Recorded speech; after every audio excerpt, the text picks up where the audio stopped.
Yo, what's poppino, what's poppin'? Zeke Black is in the building. Zeke Black is in the building. Um, Debbie, shout out to East Harlem, shout out to, St. Louis. Um, I like, Southwood Brazy, Asians being attacked is not our worries. Black people focus on ourselves. Kinko Roman is that I think these attacks on Asians are being orchestrated by the establishment because black people don't randomly attack others, but if so, they're attacking the wrong group of people. Salute, salute, salute. Um, that's deep, man. And that's why I want to have this conversation for, because you know,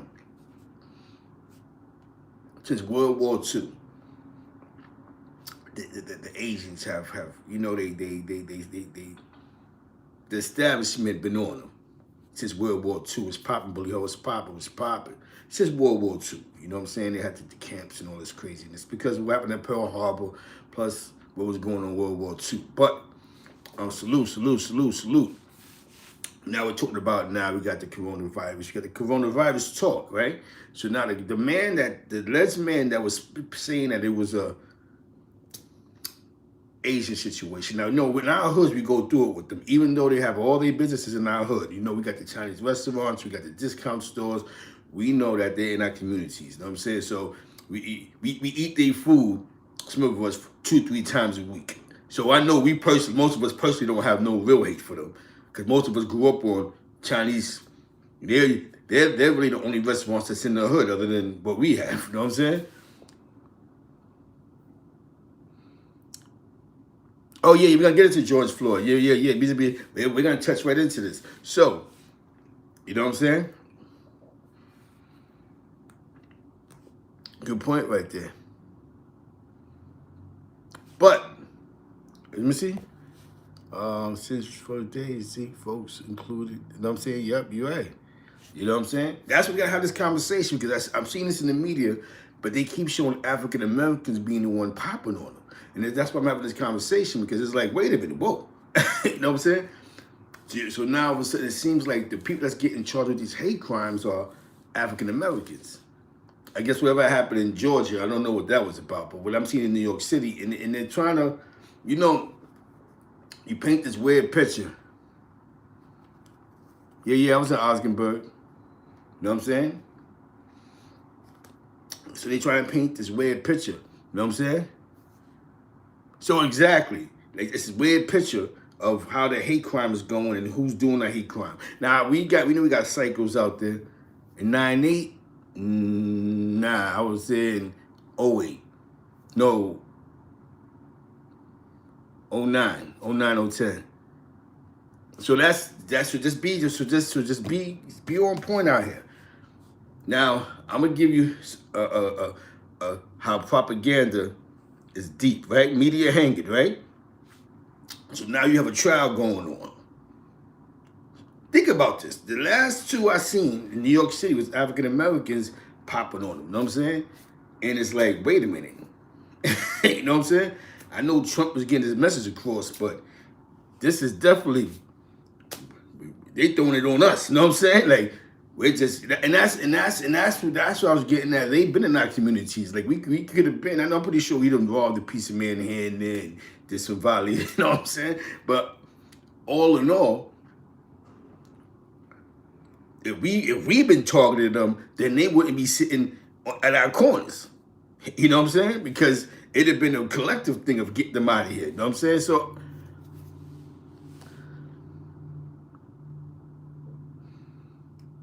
bingo, hit on the nose right there. And this is why we gotta have this conversation for, because it seems weird to me. Like the last couple of ones, you know what I'm saying? It looked kind of crazy. It looks sort of loose. It looks sort of loose. Now, the second thing, man, we know that the little NasX guy is part of corporate America and what corporate America is trying to push, and he's going to be the new Liberace of this hip hop culture. We see that. His latest video, they're not dumb. They did that for a purpose. Those visuals are for a purpose. Those visuals for people to see. You know what I'm saying? And whatever agenda that they're pushing, that was a push because now you can't be on the media talking about, yo, that's crazy, man, this, that, and God, blah, blah, blah, blah. You know what I'm saying? Now, the only thing about this, the only backlash that he really got because of that video was the sneakers. Because Nike had to go, wait a minute, what, we ain't got nothing to do with that. Because a lot of Christian groups started standing up to all like, wait a minute, hold on, that's the devil, da. You know what I'm saying? Hit it on the nose. You know what I'm saying? That agenda now is they definitely pushing that to a younger crowd. That's definitely the Liberace thing, the younger crowd. So, gotta pay attention to this stuff, man. As much, you know, you see YouTube have not taken that video off. Exactly, has not taken that video off the charts yet. We see that. He has not taken the video. They have not took that down. You know what I'm saying? Spotify probably not have taken the song down. So he's gonna be number one. But those visuals, certain visuals of that video is crazy. You know what I'm saying? It's like, wow, that's crazy. Young boy, man, you can do anything else in the world, but that, you know? Yeah, they pushing that crazy. They pushing it. You know what, man? One thing I learned again about what I learned with the Hitler thing was Hitler was pushing propaganda through the media. Now, you know, we don't think about how strong or how much power and strength the media has, but the media is a powerful thing when you get a bunch of people to believe what they see. So now we see a young boy do something strange with the devil, right? You know what I'm saying? Like it's nothing. Then you have other young boys trying to reenact that because they don't think that's about something. You know what I'm saying? You know what I mean? That culture is they realize that we have enough time to watch these visuals and get caught up in these visuals, and it's just definitely appreciate that, Buck. It's like what Jim Jones said. It's not about talent no more. You don't gotta be talented to be a rapper. Just be gimmicky. You know what I'm saying? Have a weird gimmick, and this is what the labels push. But what they're doing is they're pushing this on the masses, on the agendas, on the people. Now, good example, right? I seen an interview yesterday. You know what I'm saying? I seen the interview yesterday with Mikey B. That was dope, man. And the most important part about the Mikey B thing, and I took no points out of it, was, you know, shout out to Mikey B, GM fam. I like what he's doing, the hood fam. You know what I'm saying? Hood love and all that. You know what I'm saying? One thing I say I like that he was talking about was when he first took an oath, they was fighting with police in the box. He really, you know what I'm saying? He had his jail issue like everybody else did, but he really didn't have a black or Latino situation. They was fighting against the police, and he's not the only one that ever said that. Like, Man Dude was explaining that. He was fighting against the administration, and he was going against police, and it wasn't so much against us, me against you. It might have been like that sometime over the years of transition, but the mindset becomes different, man. I think because our generation that's out now, remember, we're the new speakers for a generation that was missed. Oh no, because he wasn't dating. What happened was they made a click. It wasn't a set. It was just a click and name they called themselves. It's just like, you know what I'm saying? That's all it was. If he was basically saying that they had a click, they called themselves Mac Ballers.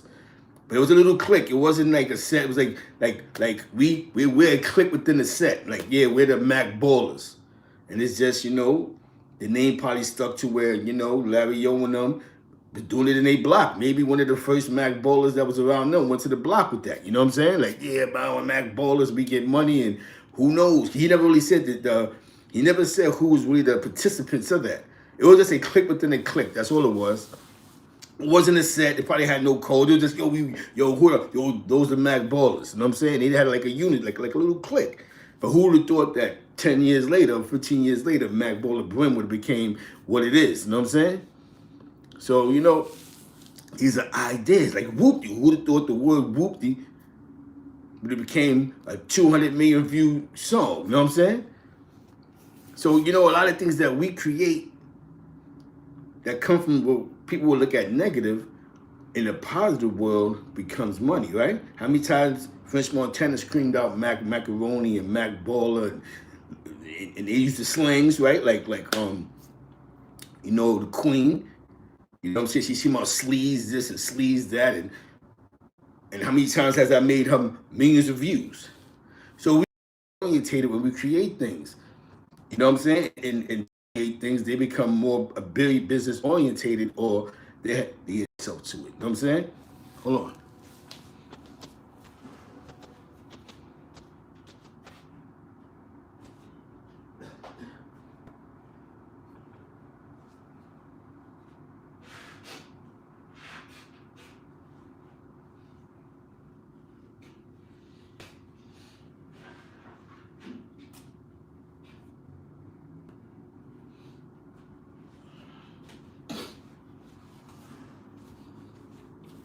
It was like somebody asked me one day, Zeke, you be from Spanish Harlem, right? Somebody goes, yo, you be from Spanish Harlem. Did any Spanish people when they use the word, you know, the N word, the nigger word, like did you ever find that offensive? Somebody asked me the other day because they seen somebody do that on their platform, like, is it right for Latinos to say the word the N word? And me being from Spanish Harlem, man, you know, a lot of us didn't use the N word back in the days. Like, I would call you chief or B. Those are like slangs. The word, the like, if I said, yo, what's up, nigga? That was when after the NWA, after like NWA and the hip hop brought the N word out. You know what I'm saying? And still a lot of guys wasn't okay with each other calling each other nigga. That wasn't the thing. That was like, yo, my nigga, come here, my nigga. We was hood, but we wasn't used. I'm where I was at. I can't talk about the other zip code. I just know where I was at, and I'm pretty sure where there was a lot of people that had knowledge of self. They definitely wasn't using the N word. You know what I'm saying? That N word became really through hip hop, through more and more records, years and years of hip hop, and then, you know, when you lose the righteousness on the streets, it just became a normalized thing in the hood. You know what I'm saying? You know what I'm saying? So in my block, like, we didn't go to the block, yo, what's up, my nigga? That's not because dudes was in jail or went to Spofford or nothing like that. Exactly, you know what I'm saying? That wasn't the end thing. Like, sometimes I use the word too much because this hip hop stuff, I've been doing it too long sometimes. Like, hold up, my nigga. But even when I say, you know what's so funny? Even when I say it to my people, yo, hold up, my nigga, like, come on, see? You know what I'm saying? Like, you know what I'm saying? Like, come on, bro. You know what I'm saying? So we don't really like use that, like because we're mindful of like certain conversations me and my friends that have when we was younger, before we started slapping and chasing and, like, you know, these conversations, like, you know, no, the older G's didn't really call themselves that. You know what I'm saying? So, you know, we always, I call you by your name. If I don't call you nothing else, I call you by your name. Yo, what's up, black? You know what I'm saying? You know what I'm saying? We allowed it in hip hop. They took a narrative, NWA and Tim Dogs and the rest of these rappers, and they started pushing that with the music, and they made it normalized. Like, yo, that was part of it. This is the slang, because this is what they see in these other markets, and this is what they was doing. Yeah, we had different, like we would say, what up, B, or what's up, Chief? You know what I'm saying? We'll just call you by your name. Yo, what's up? What's up, black? You know what I'm saying? You know what I mean? He wasn't really into those words, but like I told you, hip hop changed a lot because a lot of these songs, they started using the lyrics and the visuals, and then it became part of the whole swag thing. I don't know how, but they just played a part to it. So everybody started using the word, where they started making the NIWG. It was the Ebonics era. With that real Ebonics era in hip hop. You know, Big L was trying to drop jewels, but he passed away before he could really kick the Ebonics. But they was trying to, you know, put the Ebonics with the regular language, like around 9798 in the school boards. Like, yeah, they started using some of these street slangs. You know what I'm saying? This is crazy. This is like, I think, around 9798. think it was more so 9-8. They was having a big Ebonics debate. Y'all can check this out. Because when they was having a big Ebonics debate, you know what I'm saying? Because they having a big Ebonics debate, that's when I first heard of Barack Obama, because he was a politician out of Illinois and he started writing children books.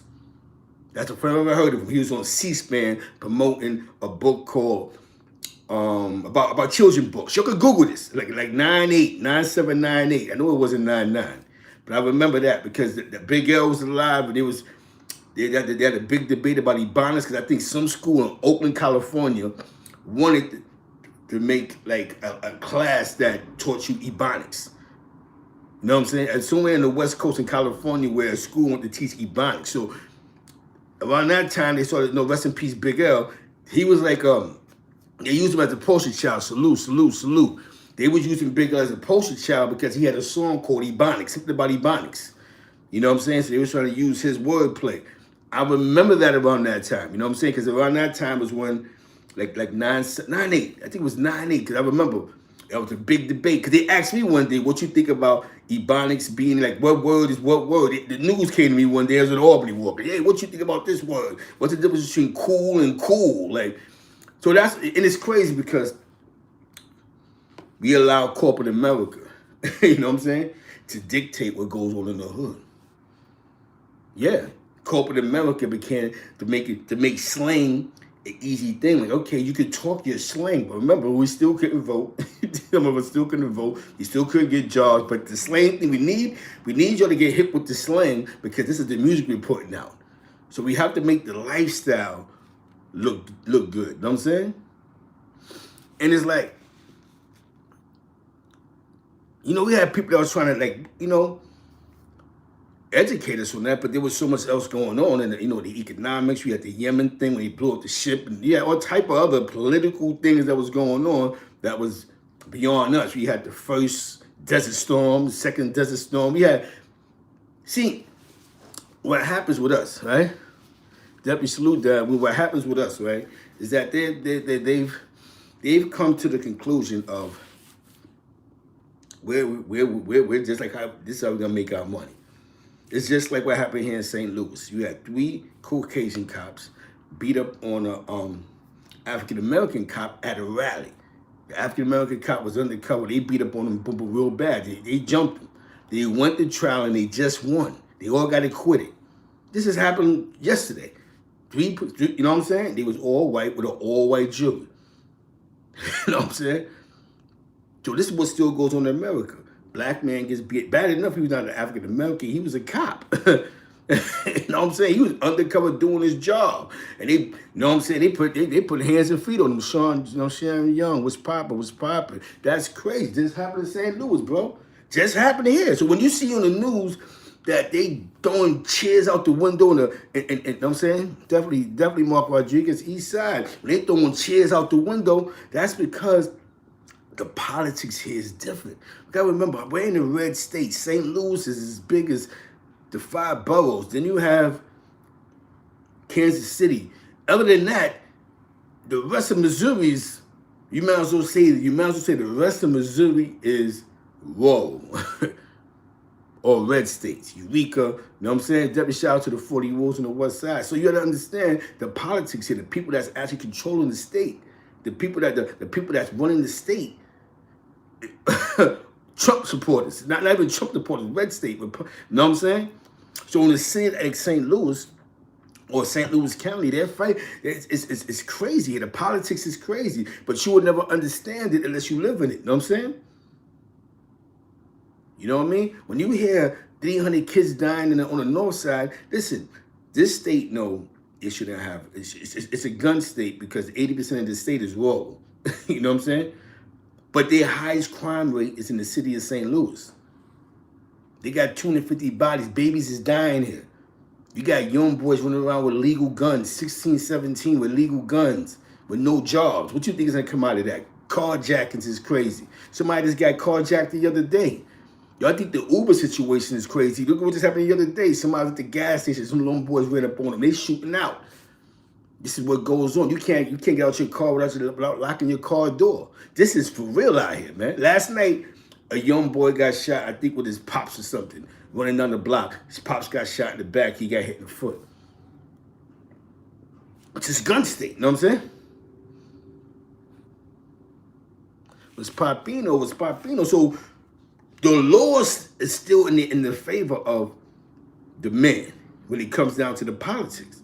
Now, this it goes on to me and wife was watching the George Floyd case yesterday, right? You know what I'm saying? You was watching the George Floyd, right? And one thing about watching the George Floyd case yesterday was the opening statements. They was directly going after his character. Yo, he was on something, and basically the DA was like, yo, he was on something, and from the report we got, he technically didn't die from the knee being on his neck, but he died from the drugs hitting his boom and hypertension, and you know what I'm saying? And that's crazy. So you telling me the cop sitting on his neck, you know, stopping his oxygen, right? They played a whole. They didn't play a part to his body reacting to that, and then him passing away. But this is what they're gonna do, and then they're gonna have a bunch of people that's middle income people that's on the jury, right? That lives in these little towns, but they're taxpayers. Exactly, you know what I'm saying? But they're taxpayers, and these taxpayers, what they do is they base their decisions off of the stereotype of what they think is a crime. Well, that would have never happened if it wasn't for the $20. Well, that would have never happened if we just stopped resisting. Well, that would have never happened. Though these are the people that they put. These are the people that they put on these juries. They benefit of the doubts. See, we don't think strategically like that because we don't have too many African Americans who can put on a jury that could think in our favor. You know what I'm saying? It's crazy. So that's the only fight that they have with us, is that they put the right people on these juries in their favor. The people that go, you know what? I never, yo, shot, you know what I'm saying? You know what I'm saying? I'm telling you, I work with these, I kick it with my co-workers, man. They be telling me the stories like, yo, I'm from Springfield, Missouri. You know what I'm saying? That's the home of the Klan. That's a capital, some type of Klan thing out here. What? They look at me like I'm crazy because I moved to the city of St. Louis. You know what I'm saying? He's my only black friend. They would hurt their feelings every time we read the newspaper and they say it was like a shooting in St. Louis. They go, Lord, look at your people. Look at your people. So just imagine that, having to grow up being the only black person within 2-block radius. And every time they read the paper or watching the news, your adopted parents is telling you about, hey, look at your people, man. Your people's is killing babies. This is what your people's is doing. So now you're growing up not to like your own people because you're being raised in a household where these people already have a view on African Americans from years and years and years and years and years. You know that go. I'm in the mighty Midwest. You know what I'm saying? But you know, the state of Missouri goes further south. You know what I'm saying? So I'm just giving y'all a brief description of the Midwest politics. You know what I'm saying? It's a stronghold. You know what I'm saying? You know what's so messed up? There's no difference, Jay Collins. There's no difference. You know what the difference is, Jay Collins? Is that people have outgrown their personal racisms to make honest decisions. They personal, yo, I know it ain't right what he did. Some people are just pro-police. I don't care what the cop did. Some people haven't got past that in their life. And that's who these people pick to be in their juries. You know that. That's who they pick. they know these people who they. Oh yeah, okay. Like that's true. Like, have you heard of this case since? No, I never heard about it. Okay, that's freestyling. Okay, boom, you put police? No, I'm for the people. But all in all, you just got to understand the characteristics. You don't know these people. These people might. If I say I'm from Springfield, Missouri, you already know I think different than somebody that's from St. Louis. The city of St. Louis. I may see things different. I may have a more diverse mind. You got some. Listen, there's an area, if you've been to St. Louis, called Ladue. If you watch the documentaries about the tickets and all that. Those are the areas that was zapping people for riding through their neighborhoods. They didn't even want African Americans, after you left the Galleria, they didn't even want you riding around the neighborhood. You better hit the highway and go. You know what I'm saying? That's you know what I'm saying? That's how it was, B. Yeah, exactly. The police union is the police. It's the police, and they know how to pick and choose. Remember, that's the only place we get stuck at. Is that for some reason a lot of us work, but for some weird reason when they send them letters to be on these juries, I don't know if they don't mail out the right day, but we seem not to be the ones there, and they get these lawyers that. Their whole job is we need to pick a perfect. Ever since OJ, haven't been the same. You see how it been. Ever since OJ, they've been picking the right juries when they come to that police. Hey, look, no, we ain't gonna have no more liberals on the jury. We're not gonna have we're gonna have somebody who can cry and inspire. We're gonna have a straight. Listen, man. My niece is a cop, or my grandfather was a cop, or I'm just pro-police, or I just don't even like black people, or I just feel that he should have just, and that's, you know what I'm saying? Ever since OJ, you haven't been the same. Ever since Johnny Cochran, right, turned the OJ trial. Listen, think about it. Johnny Cochran wasn't even the opening lawyer in that situation. Remember, it was somebody else. I think it was Shapiro or somebody else. They was the opening lawyer. OJ was getting beat up. Bing, bing. They was punching OJ in the head. They was throwing him on the wall. OJ was guilty. OJ was guilty after day 3. Johnny in the cut. You know, he helping out. But listen, man. The only way I could do this, the bag got to change. I got to beat my squad in.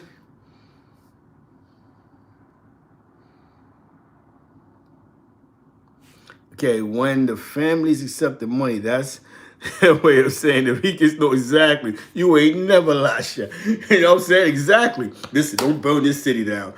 Take this 27. We need you to do the Rodney King speech right after this. Yo, listen, let's all get along. You know what I'm saying? Yeah.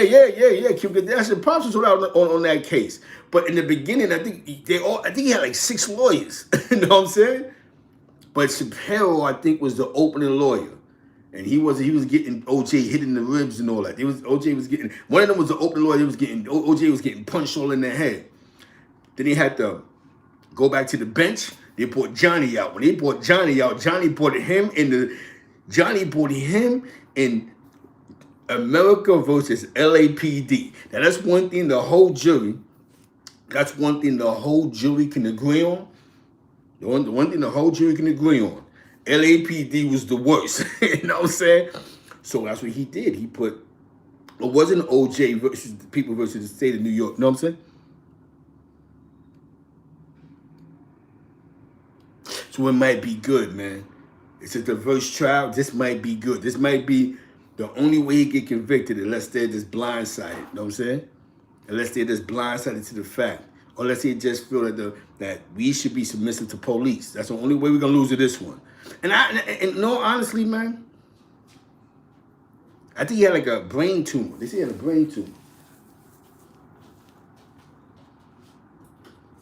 They said Johnny had a brain tumor, but I don't know. They said, you know what I'm saying? But Johnny was the best. I'm telling you, Johnny changed the game.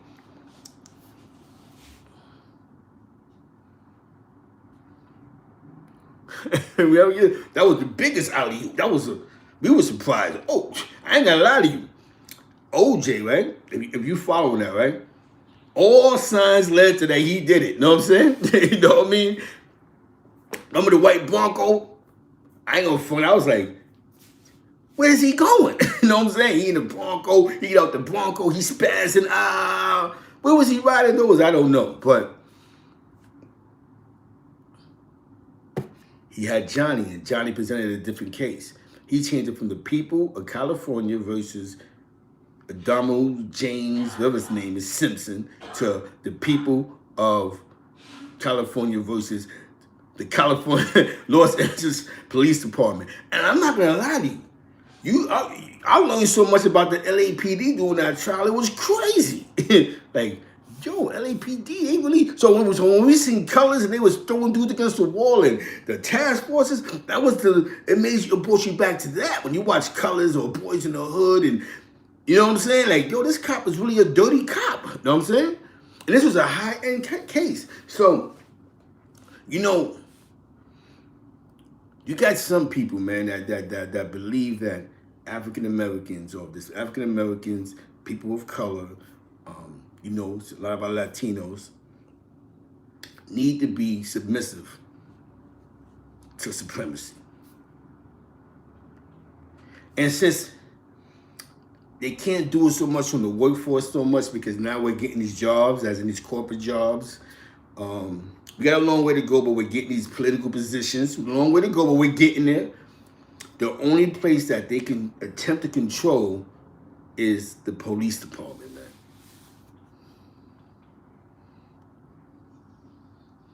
Exactly. You know what I'm saying? It's these police departments, man. And the last ones of those generations of that mental training, or those seminars that we don't know about that they have when they go cross country, and how to police people in urban areas, because that's all it is, aggressive policing in the urban areas. It just got crazy, man. It got crazy. We seen it. We seen it before 9/11. We see how police was wilding. We seen it before 9/11. This 9/11 just gave them the green light to just jump out more. Come here, stupid. Let me see your ID. Where you from, America or Iran? What? That's about my name. Only difference was they was getting away with a lot of legal foolishness because of the fear of 9/11. Now what happened with 9/11 was they was able to put cameras everywhere. You know what I'm saying? Where it was a little harder because we had people that was fighting for that, right? You know, different groups was like, nah, you're totally invading our privacy. But then when 9/11 was, everybody had to fall place into politics. Like, yo, we got to be safe here. We don't know who's who and what's what. And now everywhere you go, there's a camera, right? You know what I'm saying? Everywhere you go, there's a camera. There's some type of surveillance. But you know what I'm saying? So, you know, I think, you know, the reason why because these are the latest topics that's really going on, man. The George Floyd, the you know, the NasX, the Asian situation. But I'm looking at the Asian situation like, okay, we understand what happened in Atlanta, Georgia. But how come you're showing the last 2-3 times the Asians got popped on? You're showing African Americans, man. Like, whoa. Flag on the play here. Like, yo, what you trying to say, that we're targeting them? They giving everybody hate crimes for that. You know what I'm saying? This is the last couple of weeks. Unless the pictures change. And I think we got to pay attention to that. You know what I'm saying? That's what we to pay attention to. Because, you know, sometimes we got our kids, our nephews.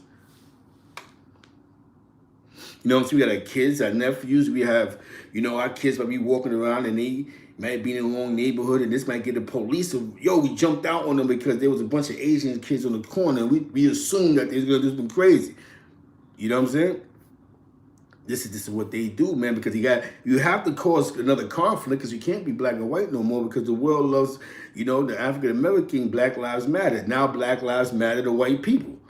You know what I'm saying? But there's a segment of you know, the you know, white supremacy that they think they smart. So we gotta create a new enemy with them. You know what I'm saying? And what we're gonna do is we're gonna create enough crime, and then we're gonna do stats, and then we're gonna do the stats. And then when we do the stats, we're gonna do the stats on African Americans going at. Watch, this is. Let me tell you something, man. On the north side of St. Louis, there's 4 Chinese restaurants. One Chinese restaurant got robbed. He said he still ain't leave. You know what I'm saying? He got robbed years ago. He still ain't going nowhere. You know what I'm saying? And that's why I think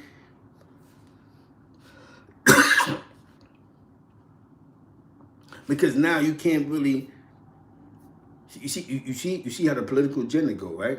You pull out little NasX, right? And he does a weird video. Who cares, right? But they know now, right? We have these YouTubes, we got Facebook, we got IG. So let's show all the African Americans showing how much that they're anti the LGBTQ. You know what I'm saying? No, no, no, we're not because the devil. But y'all going too far. We're saying it because of the devil's in it. Y'all saying it because he's. And this is what this is the agendas. You have to create these agendas, these conversations. No, I think that video is just wrong. It's wrong for kids to see something like that.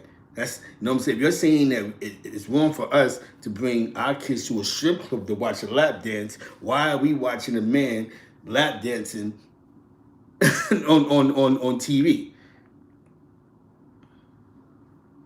You see what I'm saying? Exactly. So they know the conversations to be. One thing I did learn from the silly Billy was that, and this is how he won. The color hair thing. See, nothing else mattered. Everybody's trying to shoot at him being soft, but the color hair thing was this played to his power. Look, the gang members don't like this. This is a whole other agenda that they don't like. So when we have these causes, they only fronting because look, he has this rainbow hair and they don't like him because of the rainbow hair. Their dislike for him is the rainbow hair. What do the rainbow hair represents? The rainbow hair is actually copyrighted. Be honest with you, it's actually copyrighted. So for him to run around national television and all these TV shows, that's something that's copyrighted. You know what I'm saying? You don't know the deal he made with that. Because I in the front, once he started doing the rainbow hair, most people start doing the rainbow hair. You know what I'm saying? So,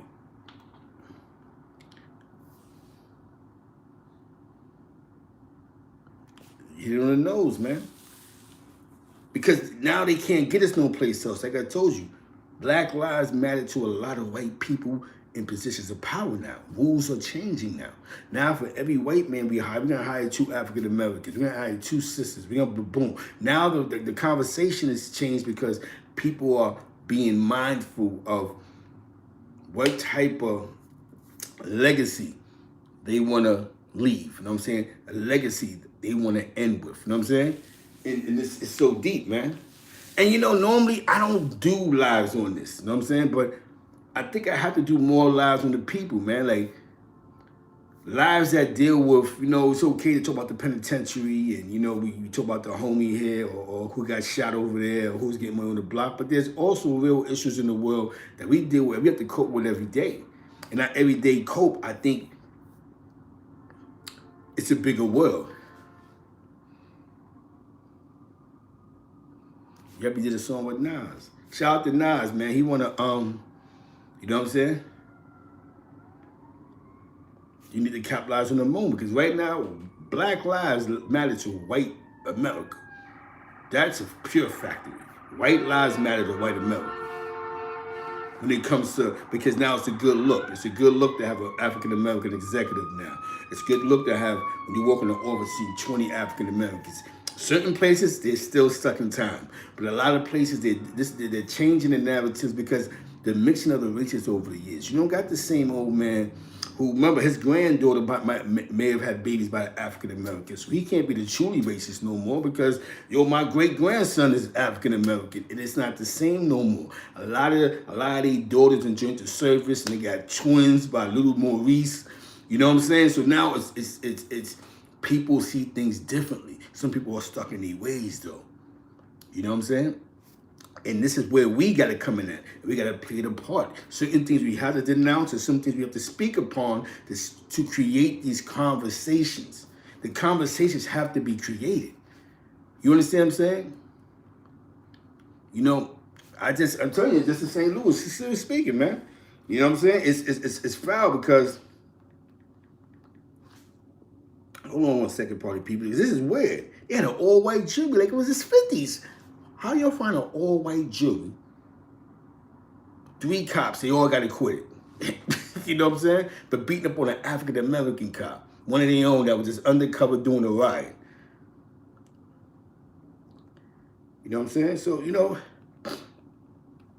in these states like this, man, in these states, these Midwest states, the politics are a little more different, man. And we have to keep in mind that because you hear St. Louis,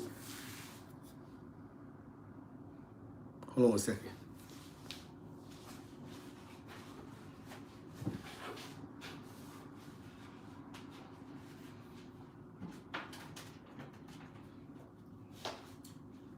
That St. Louis is just a small fraction of the state of Missouri. It's by the water.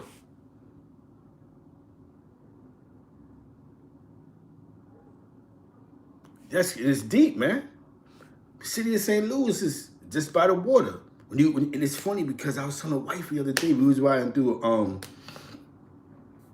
the riverfront area. There's mad jobs here in St. Louis. It's mad jobs, mad factory. Yo, there's an area in St. Louis that's like Hunts Point. When they come to the factories, Parkland, Gamble, all these factories. But see, a lot of them people that work for those factories, they're not living in the city of St. Louis. They're living in like, living 30 out, 30 minutes out. Peace, Kinko. They live in 20 minutes out. They're not living on the north side. North side of St. Louis is dangerous. You know what I'm saying? Certain parts of the county is dangerous. So they're not living where, definitely salute to the 499 drop. You know what I'm saying? They're living in, so they're definitely Kinko Roman. Salute. You know what I'm saying? You know what I'm saying? So it's they want to build, you know what I'm saying? They want to build, but the ghetto it's too much. There's nothing there. You know what I'm saying? But, I'm going to tell you something, man.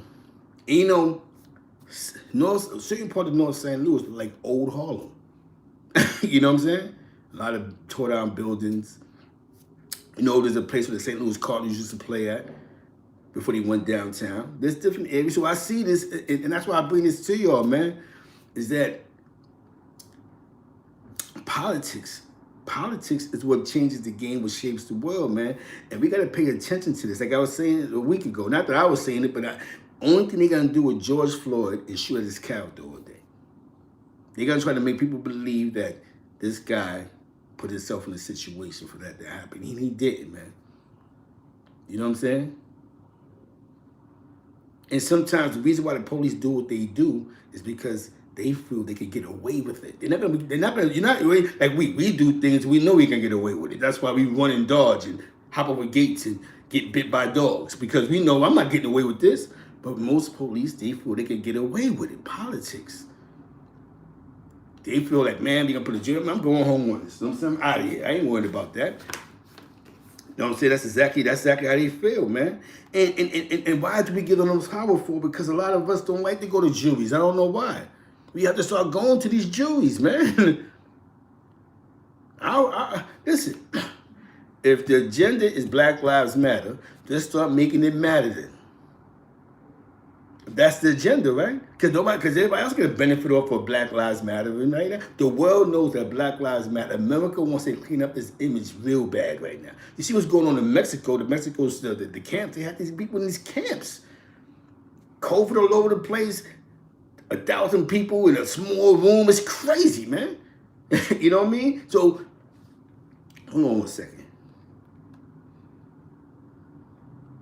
You know what I'm saying?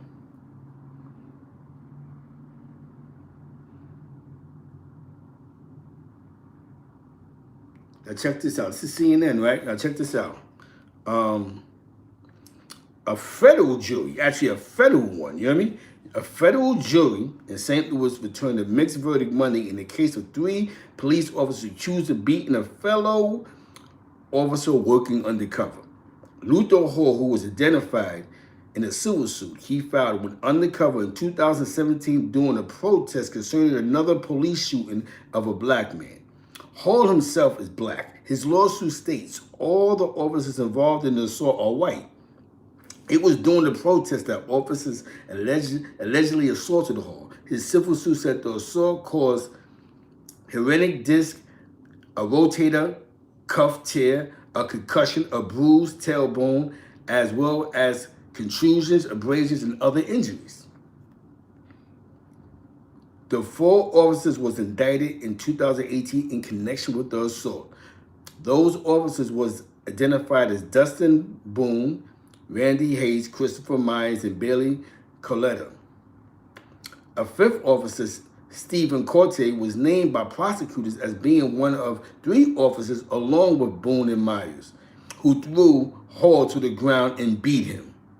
On Monday, juries returned a not guilty verdict for Cortez and Myers on the charge of deprivation of rights under color of law, according to CNN.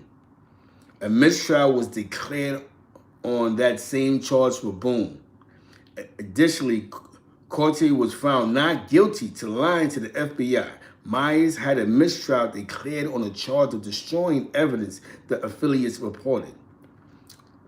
Coletta pleaded guilty on September 6, 2019 to the charge of making false statements to the grand jury. She was charged with lying to a grand jury and to investigators about what she witnessed that day. She will be sentenced on April 10th. So one copped out because she got caught lying to the grand jury. So she's going to jail. You know what I'm saying? Hayes also pleaded guilty on November 18th to the deprivation of constitutional rights, according to the Justice Department.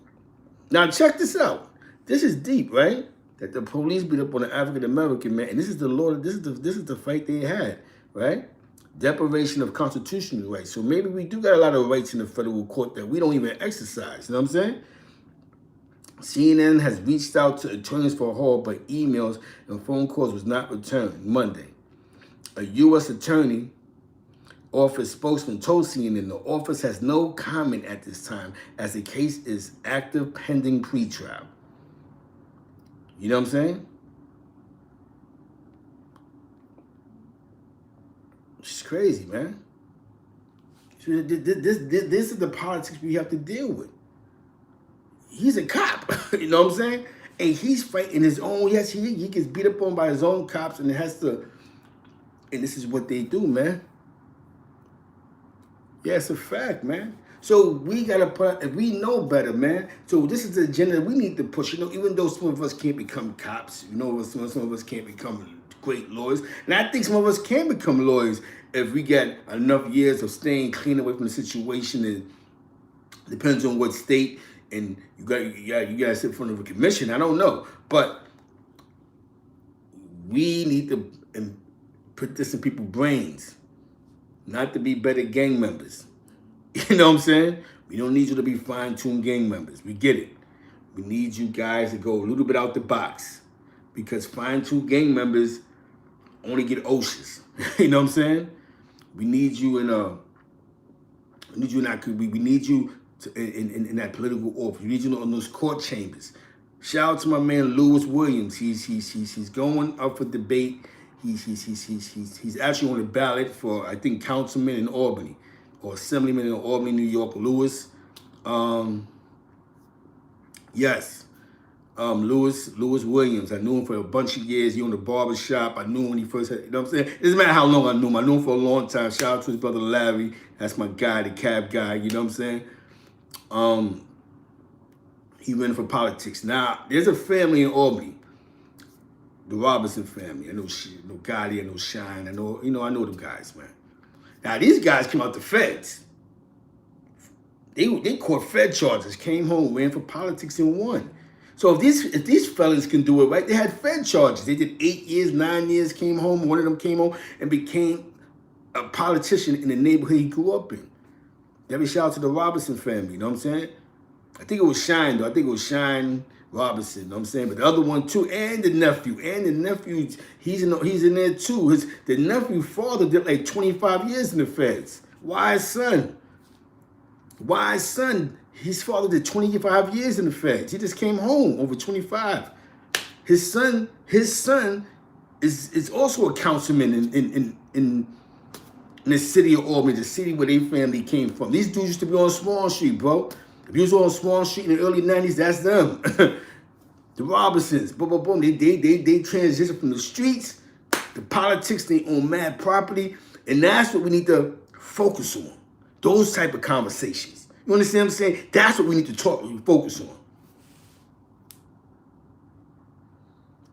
Hell yeah. Yeah, Charles Rangel, you know what I'm saying? Charles Rangel was a part of that little group, remember? He was a part of a strong African-American machine at one point in time. Him, David Deacon, Sutton, and there was one more. I think it was Adam Clayton Powell. I think I don't know if it was Powell or the other one. It was four of them. These were like the most powerful African Americans in the 5 boroughs. You know what I'm saying? One had the media. One did. Actually, one of them used to own BLS. You know what I'm saying? A lot of people may not understand. And when they speak about hip hop being played, I believe the guy who owned that station used to own WHBI. And that's the first station that ever played hip hop. You know what I'm saying? Definitely rest in peace to DJ Mr. Magic, but that played hip hop. All for the growth of the people. A chance where we had a chance to own our music. You know what I'm saying? Before corporate America sucks up and goes like we got 100,000 and we go ahead, take all the rights. You know what I'm saying? You know what I mean? It happens like that, man. It happens to everybody like that, right? You know what I'm saying? The Robinson brothers. I can tell this facts. You know what I'm saying? That it's not about me being real. It's not about me telling you facts. I'm telling you about my life experiences, and this is how I was able to make a transition to be from the streets to be a regular guy. Because it's pretty simple if you watch 20 other dudes do it. Yeah, you know what I'm saying? You know, one thing about young boys is they like to hear intelligent conversations when it's like, what? I can come up? You know what I'm saying? Well, I can do it. You know what I'm saying? Got one more for y'all, man.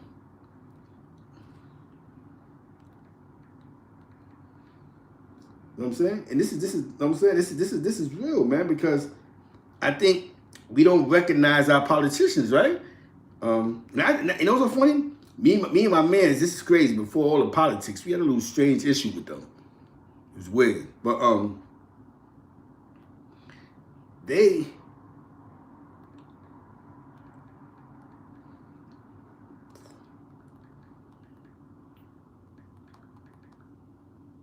know what I'm saying? Like, look, like, you know what I'm saying? These were the people that, you know what I'm saying?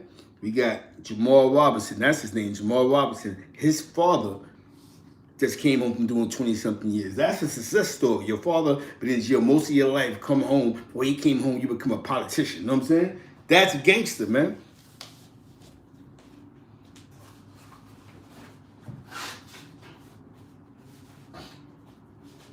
Now, I'm not going to say because the family was God body that's why it worked, but maybe because they had knowledge of self, it was bigger than the streets because they had knowledge of self. And not just him, but like the fathers in them, they was God body. Most of them was God body.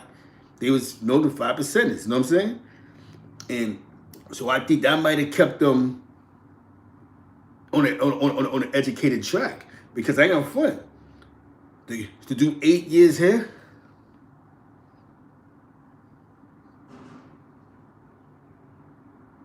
you know what I'm saying? Definitely salute. Because that's what this is about. The information, right? Now I know his father, you know what I'm saying? I know his pops. Like I remember when he was in the carriage. So to see that he became a politician, that's great, right? Single parent, strong family. Most of your uncles was in jail, but they did own a lot of property in Albany. You know what I'm saying? They utilized the game the right way, you know what I'm saying? And you see, you get another one. What's another Robinson? It's like 3 of them.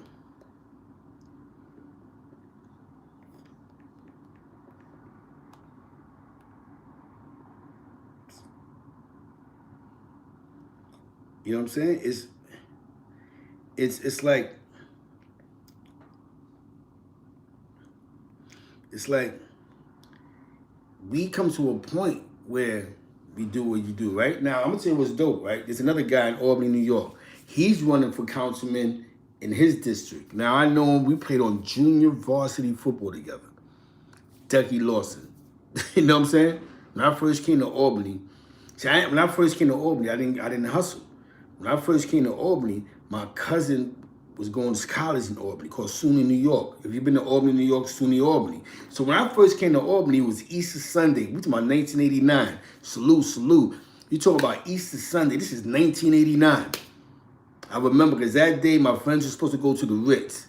You know what I'm saying? Down low. They're supposed to go to the Ritz. It was supposed to be Tone Lopez. It was supposed to be a whole bunch of dudes. It was supposed to be Superman, my block. It was Easter Sunday.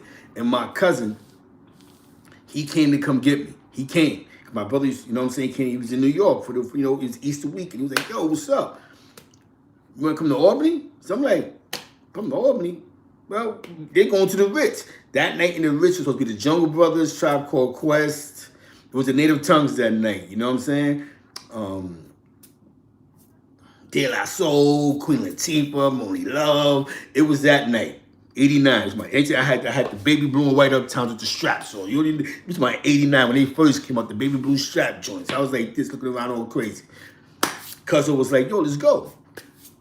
Hopped in the car. So when I first went to Albany, I liked it. Yo, this is dope. And remember, they brought me to a college campus. So my cousin, they was Kappas. They know about fraternities. Kappas is like, the Sigmas, the Omegas, they was Kappas. My brother was there too, my brother. So we pull up. Exactly. Your 518 was good. So when I first pulled up, I went to SUNY Albany. I went to a college party. I never been to a college party. Only thing I seen about college was, A Different World or Spike Lee, School Days, or that movie with Singleton with the shooting thing with Ice Cube and them. I never been to a college campus. So I'm sitting there going, this is crazy. I see everybody losing their mind. I see the routines, the steps, boom, boom. I was like, I love this. So I stood the whole Easter thing and I came back. I was like, nah, I'm going back out there. So I came back. I liked it. And I told my mom, I said, you know what, man, I'm going to go to school out here. So my mom's gave my brother guardianship of me so I could move because my brother, my cousin, he had the crib. My cousin was still going to SUNY. So at that time, my cousin was on the radio. You know what I'm saying? And he was doing WCDB. Back then, there was no commercial station but Fly 92. So anything that played hip hop was college stations like RPI, 88.3, and WCDB. You know what I'm saying? Shout out to DJ Toast and them. They was rocking out over there. They was killing them over there. DJ Mr. Toast, D Nice, and all of them. They was killing them over there on that. Just bringing the hip hop flavor. CDB had the hip hop flavor. 88.3, Precious J and Sylvester Stevens and all of them. They was killing them with, the only hours you had hip hop. Because all you heard all day was rock. This is a college station, so you didn't play hip hop all day on college stations back then. You had a slot. You had different slots. Debbie shout out to my man Sir Smooth and all of them, DJ Pizzazz and all of them. You know what I'm saying? Salute Crown TV, court. Salute. You know what I'm saying? So when I first came to Albany, I was like, I tried out for the school, the football team. See, on my own. I wasn't to play high school football, even though I could have did it in New York, but my mother didn't let me go to my zone school. My zone school was Julie Richmond. She didn't want me to go to Richmond. I went to Norman Thomas. So I tried out, I made the team. On my own, tried out for the team, made the team. But I played with Decky Lawson. Everybody I played with became successful, most 90% of the crew. You know what I'm saying? Made the team. Me and Decky was cool since 1989. 1989. He was rocking. He was a king. Him and his brother. His brother Shike was the man in basketball, bro. This we talking about 89, 90. He went varsity the next year. This is when, you know what I'm saying? You know what I'm saying? And we was rocking. You know what I'm saying? So growing up with him was like, I watched him go to college. I watched him become the girls' basketball coach. You know what I'm saying? That's, to me, when dudes are still on the block, catching B and C felonies, you found a way to find something positive to do. You know what I'm saying? Sometimes in that positive light, man, it's so much negative that the negative supersedes the positive. So I see what he's trying to do now. You put me in a position of power, and maybe I could do more. And that's what happens. Maybe I could do more. The shoot 'em up bang bangs and that's a situation between a portion of crime, just like where I'm at. These young boys kill each other. No matter you could put 5 brand new buildings over there. They're gonna kill each other. That portion has to be resolved within the people. Like, yo, you know what, man? We just not going to war with y'all no more. You know what I'm saying? You know what I mean? Until that ends, because now it's just because everything is gang now. Certain places, everything is gang. A lot of stuff, issues ain't really gang though. A lot of issues is petty shit. Internet beefing. You might have robbed me for 2 pounds of weed. You lined me up. You did that and did that. And that's all the beast. Now, you can only stop with so much violence. We have to come to a point where we got to go, listen, okay, I'm the leader of the clique. Forget the violence, man. You know what I'm saying? Some people got to move away, bro. I mean, I understand what you're saying, 518, because I definitely, because, but you help the hood when you become a basketball coach and you try to mentor somebody's child to be, you can get out of here. You can be all you can be. You understand what I'm saying? When you put somebody in a position that can do it, you can't put them in front of 30 gang members. They're not going to listen. They're going to listen to somebody that comes up a little ignorant but fake smart. This is what they're listening to. I'm being honest with you, my guy. If I say, you can sit in the room right now and go, I got 100,000. We all get our oceans. We all get our oceans. We're going to do this, that, and that. Then you put a $2 gang member in the room who start talking that little and lie and political and da-da-da. They're going to listen to that. Yo, it ain't about money. It's about taking. It's about da-da-da. And then that's where we have to start. We have to get out the point of ego. We have to get out the point of the ego. And let's get to let's pay attention to our surroundings. You know what I'm saying? I'm gonna tell you what's gangster, right? I was with my man one day. He's killing with the bud. Can't say his name, he's killing with the bud. So one day he in the car, he was get in, I hop in the car with him. He's like, yo, come over here, what's up? I own this property. What? Yeah. I'm getting the permit. I had to get the permits so I could fix the building. Yeah, Zeke, I gotta think for the future, man. I gotta buy properties.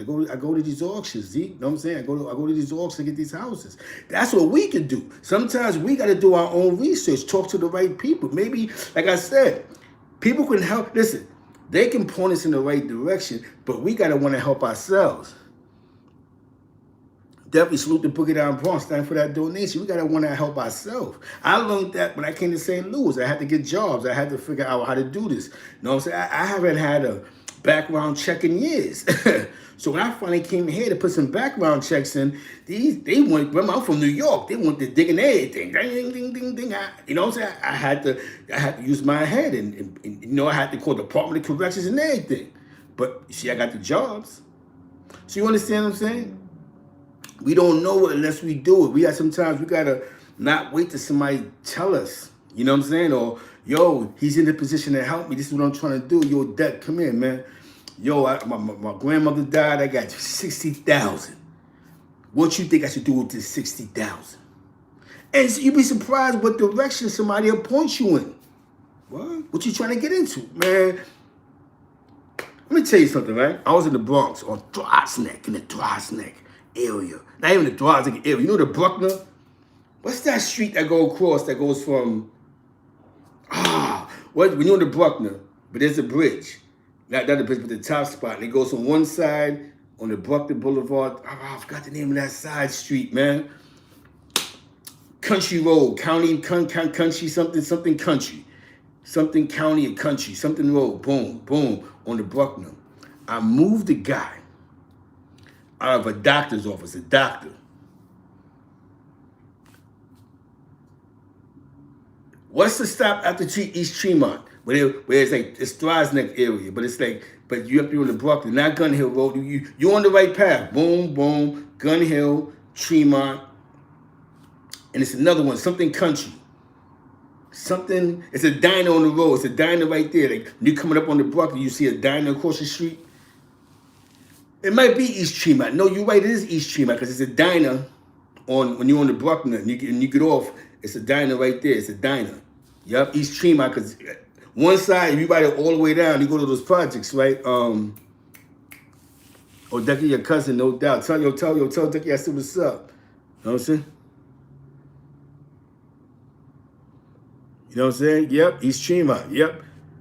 I moved it, on the corner, this guy owned it's a small spot, but it was like 4 or 5 businesses. So I moved this doctor. He was moving the supplies out the joint. So I'm saying, I thought he owned the building.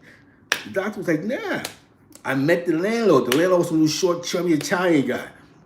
He making sure you don't scratch the walls and all that. Yo, I said, yo. He was like, yeah, man, I had to get my own spot. I'm moving down the road. It was a doctor.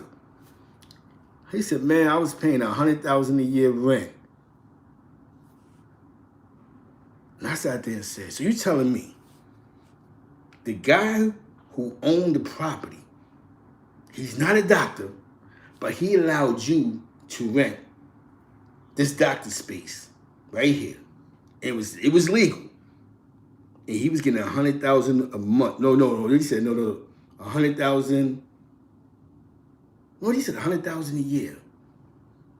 He said I was paying like 120,000 a year for this space. I was like, what? Mind you, he had 3 other businesses. He had a beauty salon, a nail spot, and some other spot there. I'm like, what? So that's why I began to realize maybe I've been talking to the wrong people. Just imagine you own a piece of land, and there's a bunch of people that want to have doctor's offices. They just don't have a place to go. And you go, listen, man, I got some office space for you. You can put your office right in here. We could do the measurements, sign the contracts. Just give me $80,000 a year. You know what I'm saying? Just don't tear my spot up. This is what dudes is doing, but we don't have these conversations. Now, the guy who owned that building, he probably inherited it. You know what I'm saying? You know what I mean? Or he probably bought it when it was nothing. Then I remember these other guys that my man, he put me on to. They owned a restaurant that was on East Tremont. You're right, down the road. And Peter Guns was a part of it. I forgot the name of the spot. But they was trying to rock it. They were sort of rocking. But it's crazy because Peter Guns is really trying to get in the restaurant business. A lot of niggas, people don't know that. He has money in that joint, and he had his money in there was a restaurant when you went to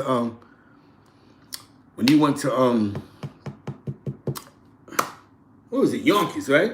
There's a restaurant, something that is sold. I know when you go to Yonkers, you know what I'm saying? And you pull up, and there's a restaurant there. Peter Guns, he had money in the spot with Jimmy Cafe. Jimmy Cafe was putting Peter Guns on.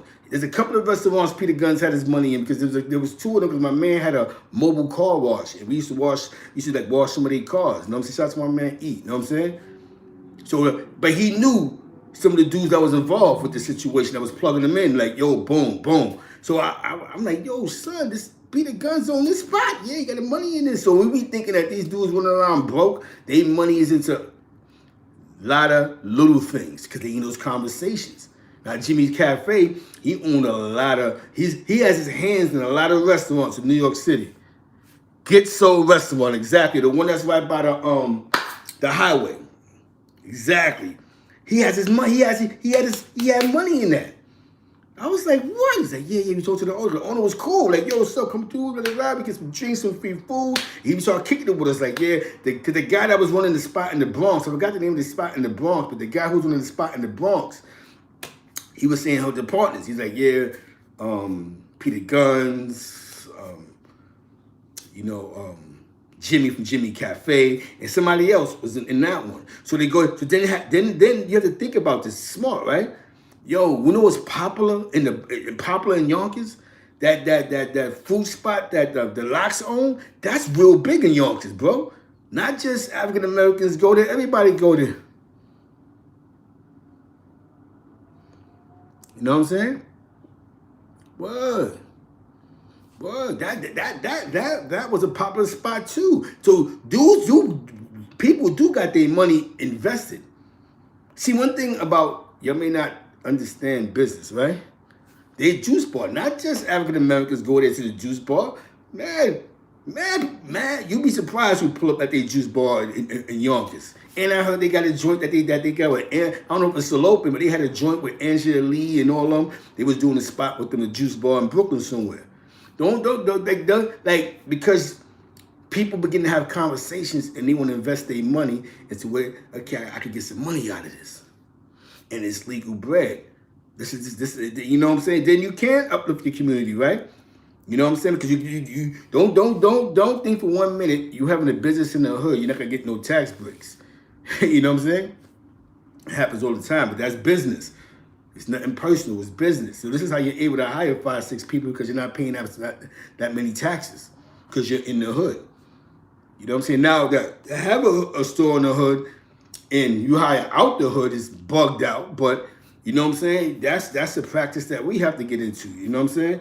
And like I said, man, it's all about conversating. Like I said, we see what's going on. We see that we have to be on these juries. We see that we got to be in these political offices. We see, let me say something, my man, shout out to J.E. Moneybags. He told me something that was most important. We have to start getting to these zoning boards. The zoning boards is a powerful position to be in. The zoning boards, whatever city you live in, whatever town you live in.